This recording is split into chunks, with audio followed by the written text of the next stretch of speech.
जय हिंद दोस्तों। स्वागत है एक बार फिर से आपके अपने YouTube चैनल A2B2 स्टडी पर। दोस्तों यूपी पॉलीटेक्निक इंट्रेंस एग्जाम 2023 के लिए डी फार्मा यानी डिप्लोमा इन फार्मेसी E1 यानी बायोलॉजी वर्ग के स्टूडेंट्स के लिए आज हम आपको पढ़ाने वाले हैं एंडोरिन सिस्टम यानी अंतःस्रावी तंत्र। दोस्तों डी फार्मेसी के स्टूडेंट्स के लिए इंट्रेंस एग्जाम में अंतःस्रावी तंत्र ये काफ़ी इम्पॉर्टेंट टॉपिक है और ये इस टॉपिक से आपके 2 से 3 क्वेश्चन एग्जाम में पूछे जाते हैं। तो आज की क्लास को स्टार्ट करने से पहले अगर चैनल पर पहली बार वीडियो देख रहे हैं और आप यूपी पॉलीटेक्निक इंट्रेंस एग्जाम के लिए डी फार्मेसी इंट्रेंस का प्रिपरेशन कर रहे हैं तो चैनल पर पहली बार वीडियो देख रहे हैं तो चैनल को सब्सक्राइब जरूर कर लें, क्योंकि डी फार्मेसी इंट्रेंस एग्जाम की फुल प्रिपरेशन आपको चैनल पर कराई जा रही है और वो भी बिना किसी चार्ज के। दोस्तों एक और बात, अगर आपने अभी तक टेलीग्राम चैनल को ज्वाइन नहीं किया है तो उसका लिंक जो है आपको इसी वीडियो के डिस्क्रिप्शन में मिल जाएगा। उस लिंक पर क्लिक करके आप टेलीग्राम पर जरूर ज्वाइन कर लें, क्योंकि आपको हर एक क्लास की PDF वगैरह भी वहाँ पर हम प्रोवाइड करा देते हैं। तो चलिए आज की क्लास को स्टार्ट करते हैं। दोस्तों अंतःस्रावी तंत्र आज पढ़ने वाले हैं यानी एंडोक्राइन सिस्टम। तो देखिए हार्मोन्स के बारे में आप जानते होंगे, हमने पिछली क्लास में भी इसके बारे में चर्चा की थी। हार्मोन सूक्ष्म मात्रा में उत्पन्न होने वाले अपोषक वाहक के रूप में कार्य करते हैं। हार्मोन्स जो है वो बहुत ही सूक्ष्म मात्रा में शरीर में उत्पन्न होते हैं, यानी कि जो भी आप पोषक पदार्थ लेते हैं उनसे ही हमें हार्मोन्स के रूप में प्राप्त कुछ ऐसे सूक्ष्म जीव होते हैं जो कि हमें अलग अलग शरीर की क्रियाओं को कराने में मदद करते हैं। प्रथम हार्मोन सेक्रेटिन की खोज। प्रथम हार्मोन, समझ रहे हैं, प्रथम हार्मोन यानी कि दुनिया का जो पहला हार्मोन था जिसका नाम था सेक्रेटिन, इसकी खोज जो है वो 1902 में कब की गई थी? 1902 में बायलिस स्टेर्लिंग के द्वारा की गई थी। किसके द्वारा की गई थी? बायलिस स्टेर्लिंग के द्वारा की गई थी। आपसे क्वेश्चन पूछा जाएगा कि हार्मोन्स की पहली किसकी खोज की गई थी, पहला जो हार्मोन्स था वो कौन सा था? तो आप कहेंगे सर सेक्रेटिन, क्योंकि आपने हमें बता रखा है। वही अगर पूछा जाए कि हार्मोन सेक्रेटिन की खोज इसकी कब की गई थी तो वो आप बताएंगे कि 1902 में की गई थी। दोस्तों ये सब चीज़ें अगर आप पेन और कॉपी लेकर बैठे हैं तो नोट भी जरूर करते रहिए। इसकी खोज बायलिस स्टेर्लिंग के द्वारा करी गई थी। ठीक है, प्रमुख अंतःस्रावी ग्रंथियां क्या हैं ये आपको पता होना चाहिए। आपको 4 ऑप्शन देखने को मिल जाएंगे, इसमें आपको पूछा जाएगा कि इनमें से कौन सी अंतःस्रावी यानी एंडोक्राइन सिस्टम है, अंतःस्रावी ग्रंथि है। तो वहाँ पे आपको पते होने चाहिए। देखिए पीयूष ग्रंथि, पीनियल ग्रंथि, थायराइड जो कि आपके गले में पाई जाती है, पैराथायराइड ग्रंथि, अग्नाशय ग्रंथि, अधिवृक्क यानी एड्रिनल ग्लैंड और जनन ग्रंथियाँ जैसे कि अंडाशय, वृषण ग्रंथि। देखिए वृषण जो होता है वो टेस्टेट्स नर में पाया जाता है और जो अधिवृक्क है, सॉरी, जो जनन ग्रंथियों में अंडाशय है ये ओवरी यानी मादा में पाया जाता है। देखिए ये सभी आपकी अंतःस्रावी ग्रंथियाँ हैं, ये जो आप देख रहे हैं यहाँ से लेकर के यहाँ तक ये सभी अंतःस्रावी ग्रंथियाँ हैं। इसके बारे में हम डिटेल में पढ़ेंगे, क्योंकि आप सभी की हर एक अंतःस्रावी ग्रंथि से एग्जाम में क्वेश्चन पूछे जाते हैं। जैसे कि पीयूष ग्रंथि, पीयूष ग्रंथि का आकार कैसा होता है ये एग्जाम में पूछा गया था। पीयूष ग्रंथि जो है वो मटर के दाने के आकार का होता है। कैसा होता है पीयूष ग्रंथि का आकार? मटर के दाने के आकार का होता है, जो कि कपाल यानी आपके सिर की स्फेनोइड नामक हड्डी की एक गड्ढे में स्थित होता है। इसे सेला टर्सिका कहते हैं। क्या कहते हैं इसे? इसे सेला टर्सिका कहते हैं। अब आपसे पूछा जाएगा कि जो पीयूष ग्रंथि है इसे क्या कहा जाता है या फिर किस अन्य नाम से जाना जाता है, तो इसे सेला टर्सिका नाम से जाना जाता है। इसे मास्टर ग्लैंड भी कहते हैं। अब ये भी क्वेश्चन एग्जाम में पूछा गया था कि मास्टर ग्लैंड के नाम से किस अंतःस्रावी ग्रंथि को जाना जाता है, तो मास्टर ग्लैंड के नाम से हम जानते हैं किसे? पीयूष ग्रंथि को। ओके, जिसकी संरचना मटर के दाने के आकार की होती है। यह ग्रंथि अन्य ग्रंथियों से निकलने वाले हार्मोन को नियंत्रित करता है। यानी जो पीयूष ग्रंथि आपकी है ना, ये अन्य जनी की पीनियल ग्रंथि, थायराइड ग्रंथि आपकी हो गई, अग्नाशय ग्रंथि होगी, इन सब ग्रंथियों से भी जो हार्मोन्स निकलते हैं उसको भी कंट्रोल करने का कार्य जो है ये पीयूष ग्रंथि करती है। पीयूष ग्रंथि के 2 भाग होते हैं। ये कौन कौन से भाग होते हैं? पीयूष ग्रंथि के 2 भाग हैं, एडिनो हाइपोफाइसिस, एडिनो हाइपोफाइसिस यानी पास इंटरमीडिया एंड पैरा डिस्टेलिस, और दूसरा है आपका बी में न्यूरो हाइपोफाइसिस यानी पैरा नर्वोसा। ये 2 टाइप्स होते हैं, इसके 2 भाग होते हैं पीयूष ग्रंथि के। तो दोनों के नाम आप जरूर से याद रखिएगा। अब हम आगे देखते हैं हार्मोन्स के बारे में। देखिए हार्मोन्स, एक होता है आपका सोमोट्रोपिक हार्मोन्स और दूसरा होता है ग्रोथ हार्मोन्स। ग्रोथ हार्मोन्स वो हार्मोन्स है, देखिए सबसे पहले हम देख लेते हैं सोमोट्रोपिक जो हार्मोन्स है ये क्या है। दोस्तों सोमोट्रोपिक हार्मोन्स के अंतर्गत वे हार्मोन्स आ जाएंगे जो कि आपके शरीर के हर एक क्रियाओं को, ऐच्छिक अनैच्छिक क्रियाओं को नियंत्रित करने का या फिर कंट्रोल करने का, उस पर सही तरीके से काम करने के लिए अपना कार्य करता है, उसे हम कह सकते हैं सोमोट्रोपिक हार्मोन्स। लेकिन एक होता है आपका ग्रोथ हार्मोन्स। ग्रोथ हार्मोन्स यानी वृद्धि हार्मोन्स, इसे हिंदी में बोल सकते हैं। ये हार्मोन्स क्या है, ये हार्मोन्स आपके शरीर के हर प्रकार से विकास को दर्शाता है। जैसे कि आपके हाथ की लंबाई कितनी होनी चाहिए, आपकी पैर की लंबाई कितनी होनी चाहिए, आपकी उंगलियां कितनी लंबी होनी चाहिए, आपकी नाक कितनी लंबी होनी चाहिए, आपकी आँख का आकार कैसा होना चाहिए, ये सभी चीज़ें जो ग्रोथ हार्मोन्स है ये सब निश्चय करता है। ओके, तो उम्मीद है आज आपको ये सब चीज़ें समझ में आ रही होंगी। तो इसी बात पे चैनल पर अगर पहली बार वीडियो देख रहे हैं चैनल को सब्सक्राइब कर ले और वीडियो को लाइक जरूर कर दे दोस्तों, क्योंकि आप सभी के इस छोटे से लाइक से ही हमें मोटिवेशन मिलता है और हम आपको फ्री ऑफ कॉस्ट क्लास देने का प्रयास करते हैं और एक अच्छा कंटेंट भी प्रोवाइड करते रहते हैं। ठीक है, तो आपको ये करना है, आप एक लाइक तो ज़रूर कर सकते हैं अगर आपको वीडियो अच्छी लगती हो तो। ठीक है, और अपना सुझाव जो है हमें कमेंट में जरूर दे दिया करिए। दोस्तों कार्य क्या होता है हार्मोन्स का, हार्मोन्स तो आपने बहुत सुना होगा, हार्मोन्स है आपके शरीर में पाया जाता है। हार्मोन्स हार्मोन्स करता क्या है, कभी आपने सोचा है? हार्मोन जो है ये शरीर की वृद्धि, मुख्यतः हड्डियों की वृद्धि का नियंत्रण करता है। देखिए मैंने आपको बताया कि हार्मोन जो है वो शरीर की वृद्धि इसी में सहायक होता है, आपके शरीर की वृद्धि में सहायक होता है। लेकिन मुख्यतः अगर पूछा जाए तो ये हड्डियों की वृद्धि को नियंत्रित करता है। अब आप समझिए, अगर आपकी हड्डियाँ बढ़ेंगी तभी तो आपको उस पर मांस चढ़ेगा। तो यहाँ पे हड्डियों की वृद्धि का है या फिर शरीर के अंगों की वृद्धि का है, एक ही बात होगा। बीमारियाँ, गिगांटीज एक होता है आपका वृद्धि हार्मोन्स की अधिकता के कारण ये बीमारी हो जाती है, यानी गी क्या है गिगांटिज्म। ये एक बीमारी है जो कि वृद्धि हार्मोन्स के यानी ग्रोथ हार्मोन्स की अधिकता के कारण हो जाती है बीमारी। उसके साथ साथ एक्रोमेगोली क्या है, देखिए वृद्धि हार्मोन्स की अधिकता के कारण ये भी एक प्रकार का होने वाला रोग है।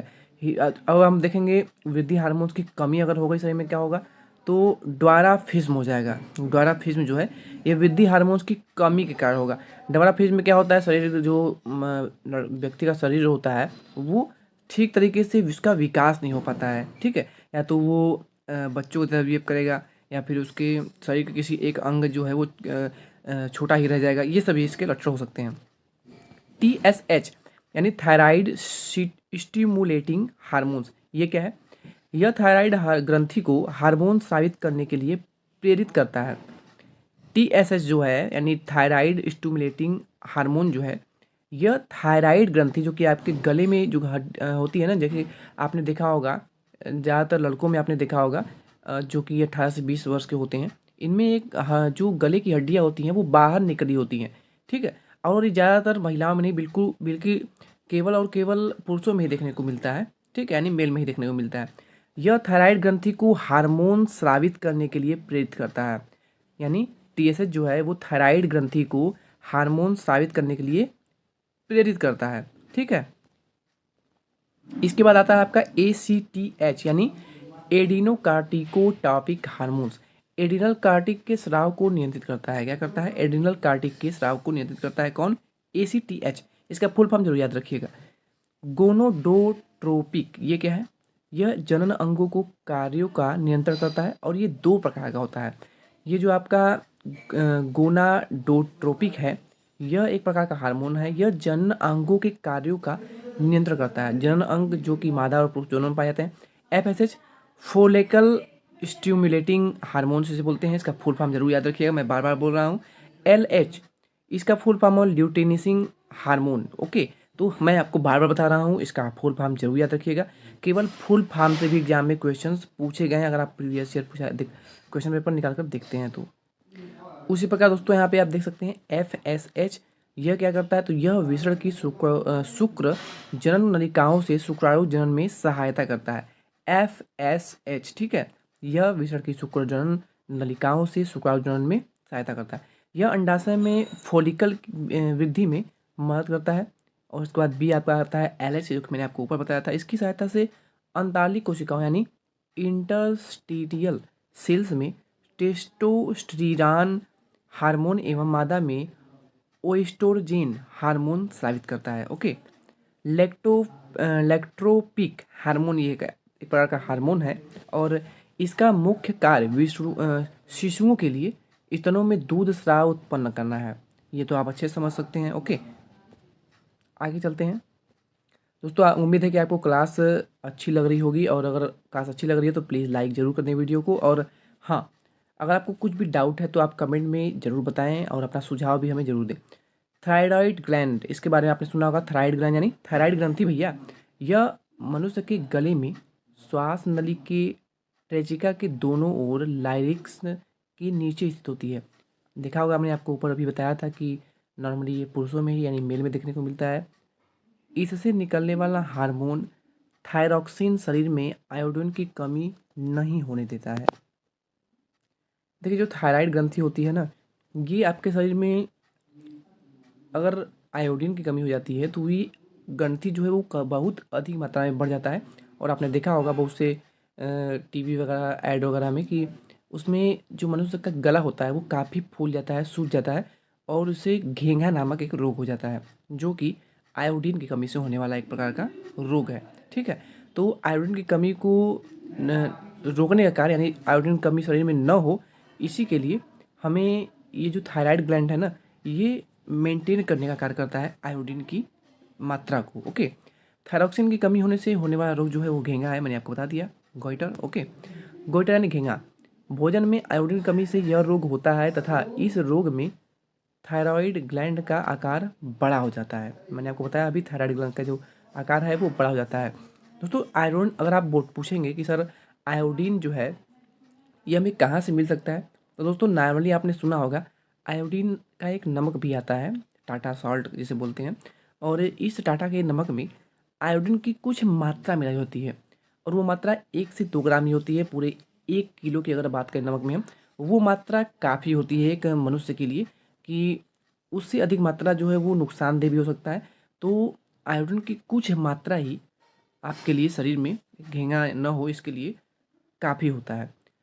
थायरॉक्सिन की अधिकता होने वाले रोग देखेंगे तो देखिए, एक्सोथोलोमिया गोइटर, इस रोग में आँख फूलकर नेत्र कोटर से बाहर निकल जाता है।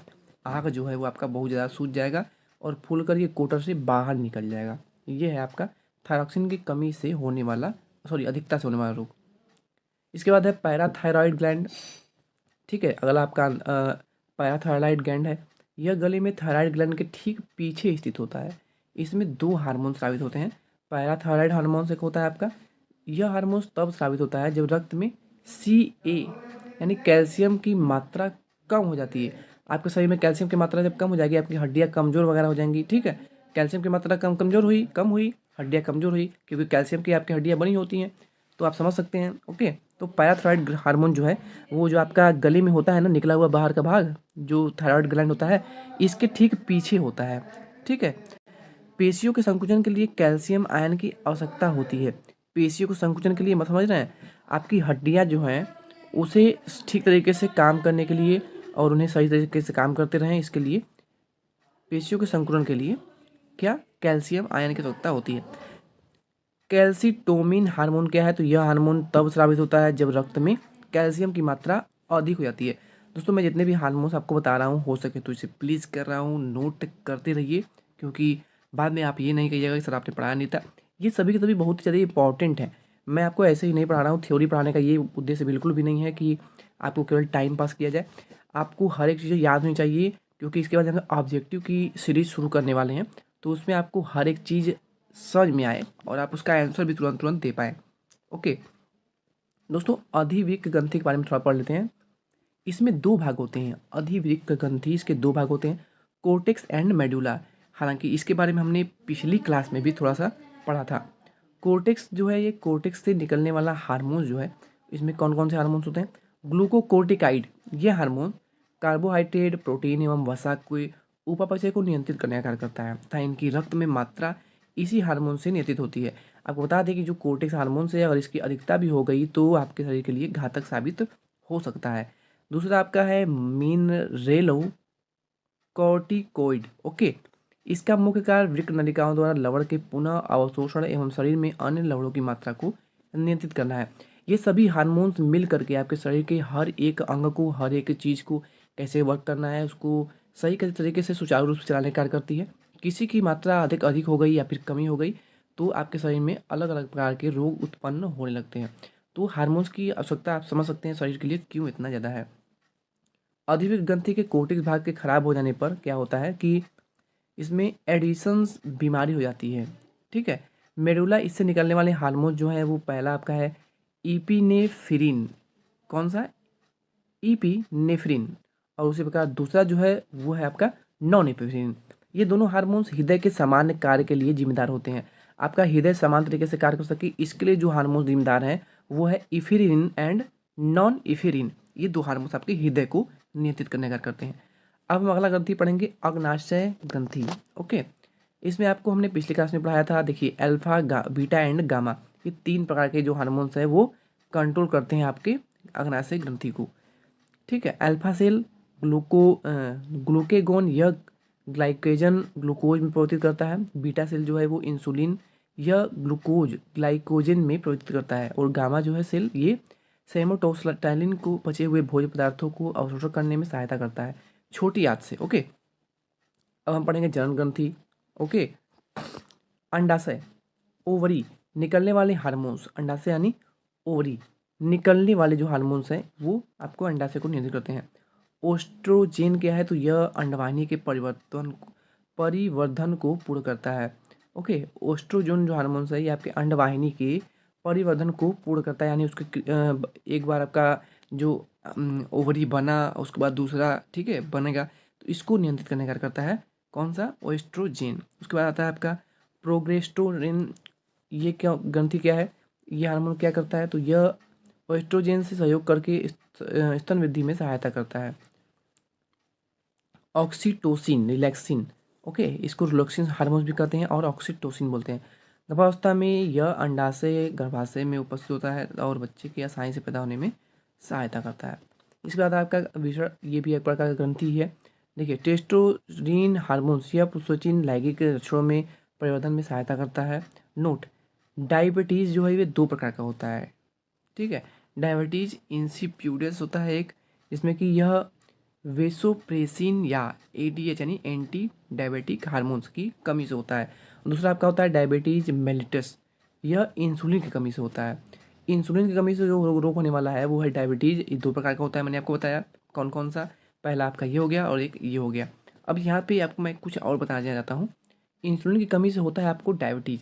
डायबिटीज़ जो है ये शुगर भी से बोलते हैं आम बोलचाल की भाषा में। और इससे आपको एक क्वेश्चन एग्जाम में देखने को मिल जाएगा, अधिमूत्र यानी मूत्र की अगर आपको बार बार अधिकता हो रही है तो इसे भी हम डायबिटीज़ का ही लक्षण मानते हैं। ओके, ये जो होता है डायबिटीज़ ये इंसुलिन की कमी से होता है। शरीर में इंसुलिन की कमी हो गई तो ये हो जाता है। और इस कंडीशन क्या होता है, रोगी को इंसुलिन की एक इंजेक्शन अलग से दी जाती है और उसकी मात्रा को बढ़ाया जाता है।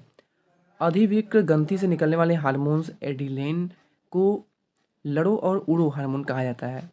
अधिवृक्क ग्रंथि से निकलने वाले जो हार्मोन्स होते हैं उसे हम एड्रेनलिन यानी कि लड़ो और उड़ो, यानी ये क्या करते हैं, ये हार्मोन शरीर में बनते रहते हैं और आपके शरीर में जो हानिकारक विषाक्त पदार्थ होते हैं उनसे लड़ने का कार्य करते हैं और उसे लड़कर क्या करते हैं, ख़त्म हो जाते हैं और वे बराबर बनते रहते हैं।